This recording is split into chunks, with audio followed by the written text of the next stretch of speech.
को डेटाबेस जो है 3 लेवल्स ऑफ आर्किटेक्चर में डिवाइड किया गया है। जो टॉप मोस्ट होता है वो व्यू लेवल कहलाता है, मिडिल लेवल पे कंसेप्चुअल लेवल कहलाता है और लोएस्ट लेवल हमारा फिजिकल लेवल कहलाता है। तो डेटाबेस यूजर्स को उनके यूजेज और उनके एक्सपीरियंस के अनुसार ये व्यू लेवल, कंसेप्चुअल लेवल और फिजिकल लेवल के अनुसार डिफरेंट कैटेगरी में डिवाइड किया गया है। व्यू लेवल पे जो डेटाबेस को यूज करता है वो एंड यूजर कहलाता है। कंसेप्चुअल लेवल पे जो डेटाबेस को यूज करता है वो एप्लीकेशन प्रोग्रामर कहलाएगा और फिजिकल लेवल पे जो डेटाबेस को यूज करता है वो डेटाबेस एडमिनिस्ट्रेटर कहलाता है। तो व्यू लेवल पे जो डेटाबेस के यूजर्स होंगे उनके पास जो वर्किंग एक्सपीरियंस है वो मिनिमम होता है और उनको इंफॉर्मेशन केवल व्यूज कराई जाती है, जैसे कि पहले एक्सप्लेन किया जा चुका है। तो इसलिए इस तरह के यूजर को एंड यूजर कहा जाएगा। एंड यूजर क्योंकि ये एंड लेवल पे काम करता है और आपको बताया गया है कि जो एंड यूजर है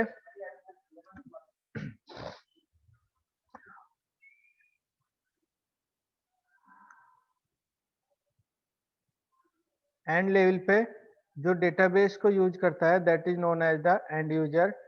एंड या view level is the external part of the system, external part होता है सिस्टम का, इसलिए इससे हम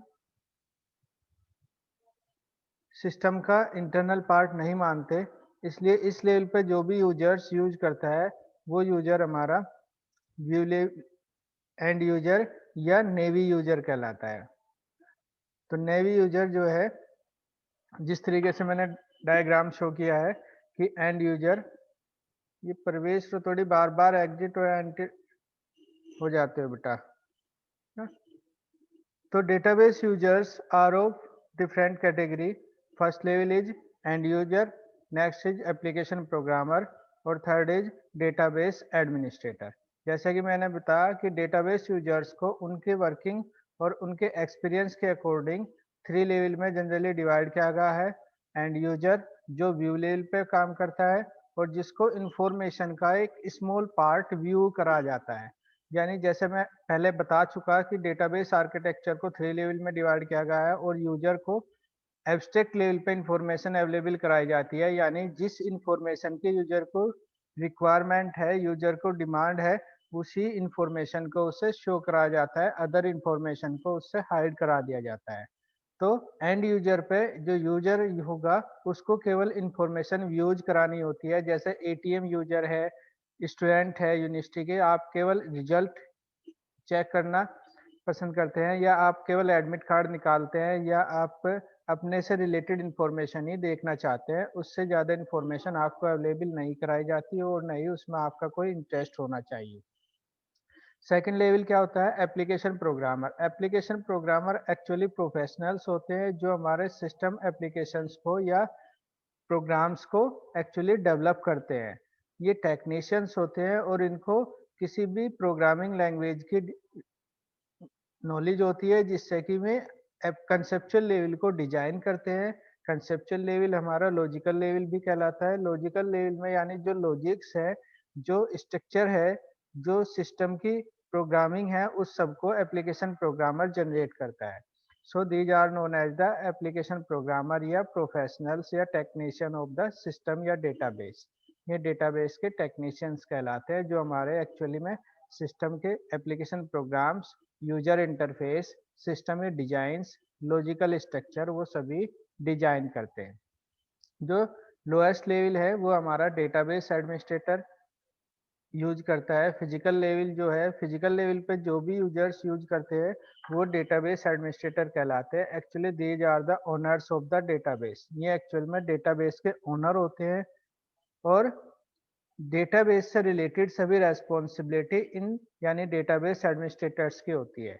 actually database administrator is a person और group of person who are responsible fully on the fully for the database design, database structure या complete database, जो complete database से रेस्पॉन्सिबल होता है और जो डेटाबेस के रिगार्डिंग सभी रेस्ट्रिक्शंस, सभी व्यूज, सभी लेवल के डिजाइंस तैयार करता है।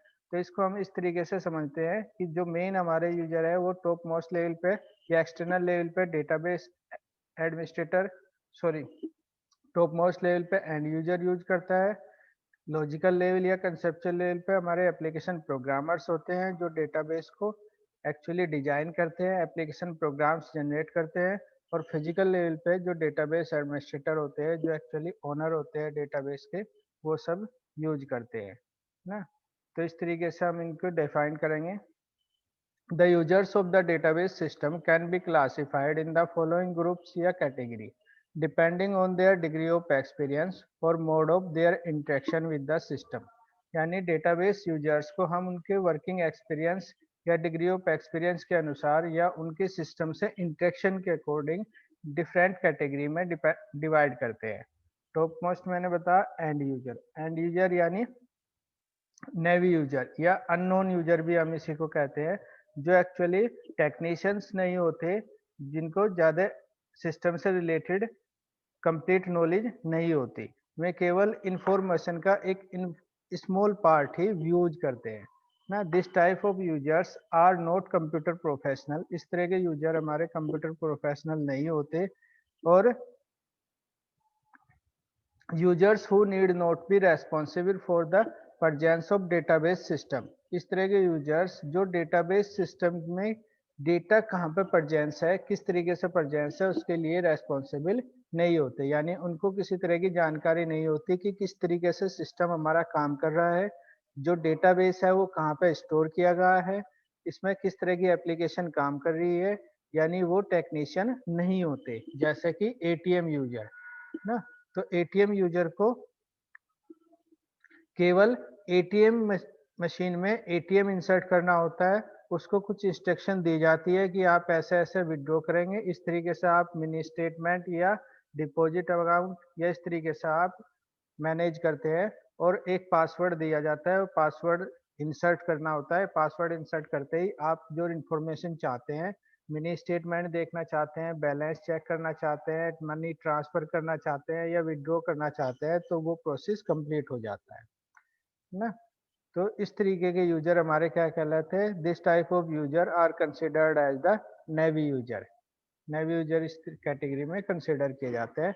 फॉर एग्जाम्पल एटीएम यानी automatic teller machine user comes in this category. जो एटीएम यूजर है वो इसी कैटेगरी में आता है, एंड यूजर आता है। स्टूडेंट एज लाइक यू, जैसा आप हो तो आप भी एंड यूजर की कैटेगरी में आते हैं। आप अपना रोल नंबर इंसर्ट करेंगे साइट पर तो आप अपना रिजल्ट देख सकते हैं, आप अपना एडमिट कार्ड चेक कर सकते हैं, या अपने सब्जेक्ट से रिलेटेड जो भी इंफॉर्मेशन देखना चाहते हैं वो यूनिवर्सिटी की साइट से व्यू कर सकते हैं। You are the end user.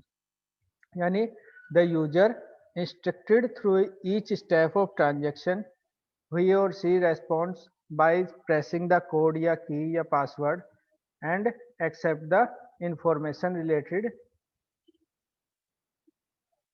ना। तो इन यूजर को इंस्ट्रक्ट किया जाता है, यूजर को कुछ इंस्ट्रक्शंस बताई जाती है कि आप इस तरीके से ये प्रोसेस फॉलो करेंगे और इस प्रोसेस के अकॉर्डिंग आप अपनी इंफॉर्मेशन ले सकते हैं। इसके अलावा कुछ पासवर्ड या कोड या एनी एक्स्ट्रा भी उसको प्रोवाइड कर दिया जाता है, जिससे कि वो एग्जैक्ट इंफॉर्मेशन, इंडिविजुअल इंफॉर्मेशन को चेक करता है। सेकंड आता है आपका एप्लीकेशन प्रोग्रामर। एप्लीकेशन प्रोग्रामर जैसे कि मैंने बताया, दीज आर द टेक्नीशियन या प्रोफेशनल्स या programmers who are responsible for developing the application programs और user interface utilized by the end user. ये एप्लीकेशन प्रोग्रामर जो है वो प्रोग्रामर होते हैं, टेक्नीशियन होते हैं या सिस्टम डेवलपर होते हैं जो प्रोग्राम्स डेवलप करते हैं। और यूजर का जो इंटरफेस है, जैसे मैंने बताया इंटरफेस की यानी एक ऐसा प्लेटफॉर्म जहाँ से यूजर या एंड यूजर जो है अपनी इंफॉर्मेशन व्यू करता है। जैसे आप एटीएम मशीन पर जाते हैं तो एटीएम मशीन पर जो एक डिस्प्ले ऑन है जिसके थ्रू आप कार्ड इंसर्ट करेंगे, उसमें लिखा आता है enter your pin, you want to withdraw money, you want to check the mini statement. जो भी इंफॉर्मेशन आपको शो की जा रही है that is the interface.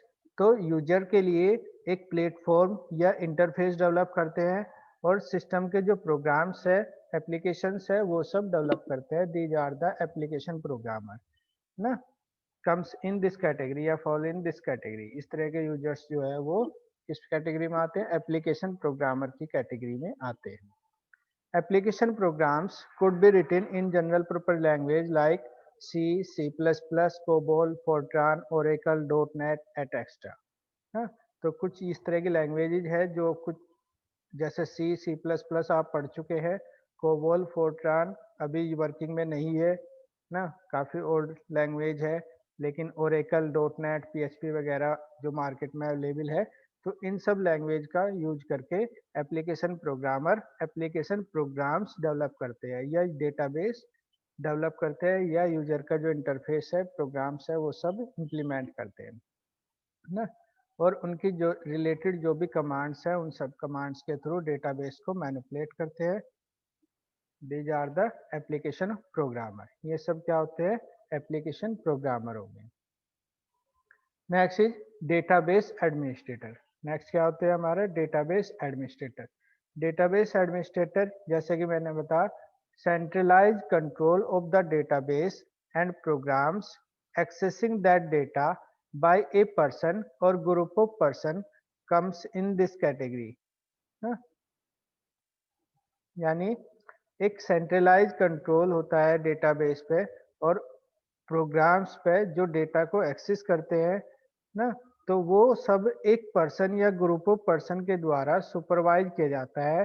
This is the high level administrator. और जो हाई लेवल एडमिनिस्ट्रेटर होता है, तो यानी डेटाबेस का एक सेंट्रलाइज कंट्रोल और प्रोग्राम्स जो है एक हाई लेवल एडमिनिस्ट्रेटर यानी एक पर्सन और ग्रुप ऑफ पर्सन के द्वारा ही कंट्रोल किया जाता है।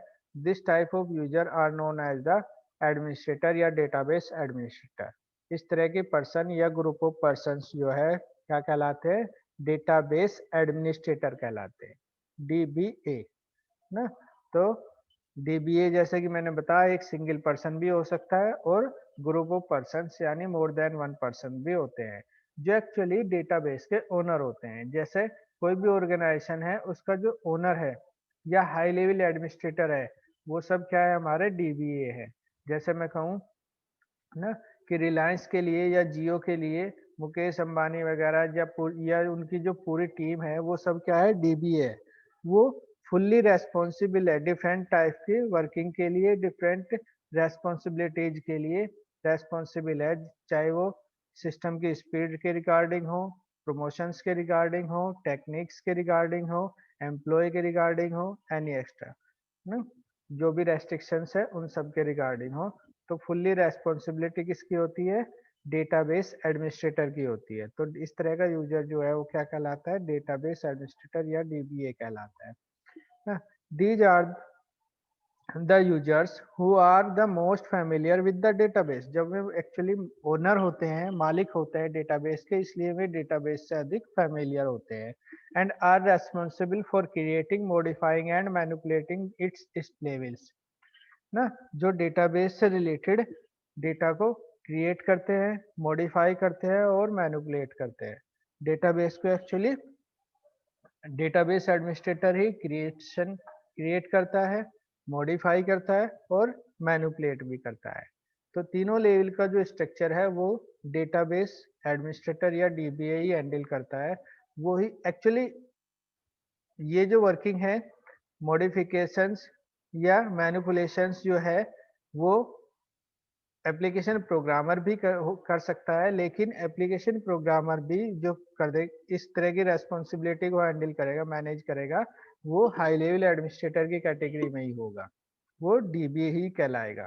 क्योंकि वो एक्चुअल में ये जो सभी अथॉरिटी होती है ये केवल DBA की होती है, हाई लेवल एडमिनिस्ट्रेटर की होती है, यानी जिसके पास फुल्ली अथॉरिटी होती है अपडेट करने की, तो वही अपडेट करता है। यानी actually DBA creating, modifying and manipulating it's three levels. तीनों लेवल का जो डेटाबेस है उसको क्रिएट भी करता है, मॉडिफाई भी करता है और टाइम टू टाइम उसको मैनिपुलेट भी करता रहता है। तो इस तरीके से हम डेटाबेस एडमिनिस्ट्रेटर को DBA यूजर्स को थ्री लेवल डिवाइड कैटेगरी में डिवाइड करते हैं। इसके अलावा एक और डेटाबेस यूजर्स होते हैं that is known as the online users. Actually online users जो है वो सिस्टम से डायरेक्टली या इनडायरेक्टली कनेक्टेड होते हैं और डेटाबेस में डायरेक्टली वर्किंग करते हैं। यानी online users, these are the users who may communicate with the database directly. ये वे यूजर्स होते हैं जो डेटाबेस से डायरेक्टली कम्युनिकेट करते हैं वाया ए ऑनलाइन टर्मिनल, या तो किसी पर्टिकुलर ऑनलाइन टर्मिनल के द्वारा या indirectly via a user interface और एप्लीकेशन प्रोग्राम्स, या जो एप्लीकेशन प्रोग्राम्स है या यूजर्स इंटरफेस है उसके द्वारा भी वो इनडायरेक्टली कनेक्ट हो सकते हैं और डेटाबेस को यूज करते हैं। एक्चुअली कुछ कंपनी जैसे अब वर्क फ्रॉम होम चल रहा है तो वो क्या होता है कि जो कंपनी के मोस्टली एम्प्लॉय है, लॉकडाउन में ये सिचुएशन बनी, उससे पहले भी कुछ कंपनी काम करा रही थी इस तरह का कि वर्क फ्रॉम होम क्या हुआ कि कंपनी ने अपने एम्प्लॉय को या यूजर्स को एक लॉगिन आईडी पासवर्ड दिया है। उस लॉगिन आईडी पासवर्ड के द्वारा जो एम्प्लॉय है या सिस्टम एडमिनिस्ट्रेटर है या प्रोग्रामर है वो वर्क फ्रॉम होम कर सकते हैं। यानी अपने घर पे बैठ के अपने लैपटॉप से डायरेक्ट सिस्टम से कनेक्ट हो सकते हैं, जो भी जहाँ पे भी सिस्टम है एक्चुअल में उस सिस्टम से कनेक्ट हो सकते हैं और कनेक्ट होने के बाद उस सिस्टम में अपडेट कर सकते हैं, मैनिपुलेट कर सकते हैं या यूजर की जो भी प्रॉब्लम है उसको सोल्व कर सकते हैं ना। और indirectly via interface, user interface के द्वारा भी इनडायरेक्टली कनेक्ट हो सकते हैं। यानी यूजर का जो इंटरफेस है उससे भी एक यूजर जो हाई लेवल प्रोग्रामर है वो कनेक्ट हो जाता है और कनेक्ट होकर डायरेक्ट डेटाबेस से काम कर सकता है।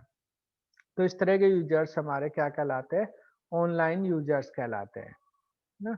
तो these users are aware of the presence of database system. इस तरह के यूजर डेटाबेस सिस्टम की प्रेजेंस से अवेयर होते हैं, यानी अननोन होते हैं where database system is available, कहाँ पे डेटाबेस सिस्टम अवेलेबल है, कहाँ पे वर्किंग कर रहा है, इस चीज से भी अननोन होते हैं। And may have acquired a certain amount of database, और डेटाबेस के कुछ अमाउंट को एक्वायर करते हैं through the intermediary of application programmer. कुछ एप्लीकेशन प्रोग्राम्स के थ्रू वो डेटाबेस सिस्टम से कनेक्ट होते हैं और डेटाबेस का कुछ पार्ट्स को एक्वायर करके उसको मॉडिफाई कर सकते हैं या अपडेट कर सकते हैं। ठीक है, तो so these are the 4 types of database user. First is the end user, second is the application programmer, third is the database administrator और fourth is online users।